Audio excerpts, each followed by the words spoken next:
Hey, what up? You niggas better know me by now, man. I done put in too much motherfucking work for you not to, you know. And I'm still a student of the game. So if I'm a student of the game, that means you need to get that Student of the Game album. My nigga N.O.R.E, the legend, plus the young boy, you know, he's still younger than some of your favorite rappers.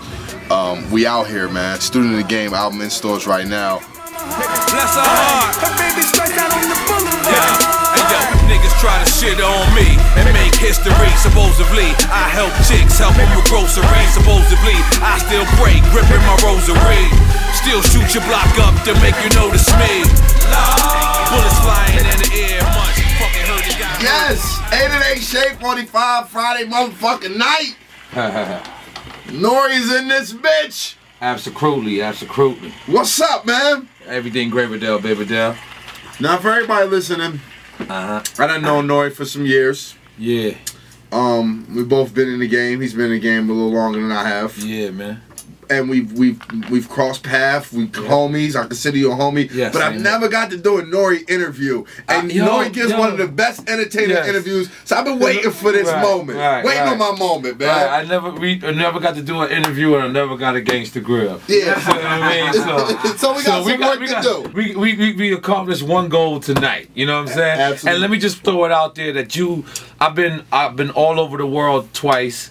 And you have the best artist lounge I have ever been to. Like, this is live radio. Like, a lot of people don't know. Yeah. I was just blowing it down. Yeah. It's fantastic. Yeah. I am ready to do an interview. No, Main Street Studio, Student of the Game, the motherfucking album. Oh, but by the way, though.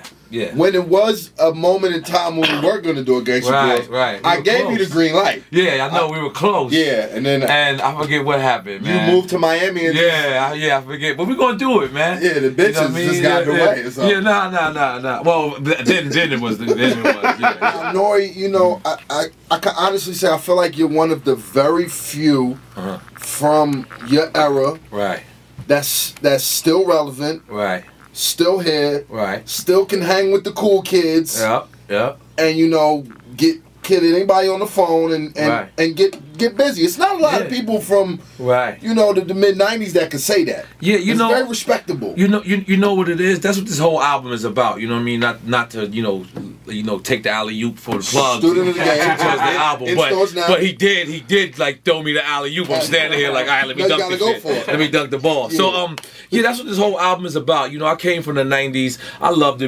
how the music sounded in the '90s. I loved the things that took place in the '90s. But I'm not fucking 50 years old. I'm 35 years old, and I still identify with the Lil Waynes, the Futures, the 2 Chainz, and some of them are the same age, even older. Yo, some of these guys are older than me. Like, it's crazy, but they looked at like the new artists, and that's cool. I'm not gonna be the dude that be like, that nigga been around. You know what I'm saying? As long as me. But nah, but you know what it is? I relate to both audiences, so that's why a lot of people look at the album and off top they're like, Student of the Game, you are OG, you're a legend. Nah, I want to show the young generation and the elder generation that I'm a student, because look, I took all the elements of hip hop that I loved, that I enjoyed, and I put it in one album. You know what I'm saying?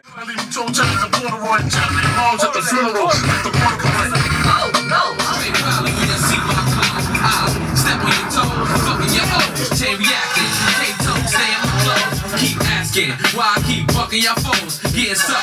Need to make first of the month, son. Chop the way, break the law. And got the score like before.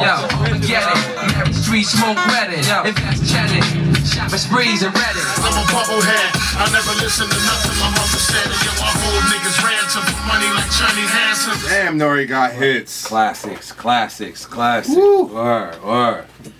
Took me back right there. You had the original LA. See, a lot of people don't got that. See, I recognize you're a real DJ. I recognize. Yeah, it's the first. That was actually our first record introduced to the industry, and it was like our response record. You know what I'm saying, to Dog Pound. You know what I mean? And you know, it's the New York record at the time. Yeah, so it's so ironic that nowadays, like, you know, Corrupt is like one of my coolest dudes and shit. But yeah, I mean, you didn't even know those guys back then, though. Y'all just was y'all was rapping for the East Coast. Yeah, we was just rapping for City. we was just rapping for the East Coast. So did all y'all niggas kind of know each other back then in that era? Well, Capone and Havoc is actually across the street from each other. Like, they grew up 100% across the street from each other. Prodigy is really from Long Island, Slash a little bit of Left Rack, and he's actually, I don't believe, ever lived in Queensbridge. But that doesn't take away from the fact that he can't rep Queensbridge. You know what I'm saying? It's just like you from Philly, born and raised, but you're an Atlanta nigga too. You know what I'm saying? You can't take that away. You know what I mean? So you know, so that's how that go. But I'm from Left Rack. And speaking of Queensbridge, today, 19 years ago, Nas Illmatic came out. Illmatic came out, man. I was locked up when Illmatic came out. And at the time, you know, I was locked up with a bunch of Brooklyn niggas from East New York. And it was crazy because I remember the debate was who was going to be the better artist. Biggie it was Nas. Not yet. It was Buckshot Shorty. Because remember, Big's album ain't come out yet. It was Buckshot Shorty or Nas. And I was always a Biggie fan. And it was crazy to see all my East New York niggas because they was like, you know, they was going for Buckshot Shorty, and I was like, that kid big, because he had Party and bullshit. I was like, that kid is the kid. Who got the props? But it was dope because, to tell you the truth, that the fact that Illmatic had came out first, that just made Big step it up more. So it even made Ready to Die even more of a classic. They both classics, you know what I'm saying? But Biggie had more time to like go back in and like, yo, you know, fix up a couple of things because the Illmatic had just dropped. N.O.R.E is here, student of the game. Absolutely. The album is on iTunes right now. It's on iTunes. It's at your Best Buys. It's in your local mom and pops, hopefully.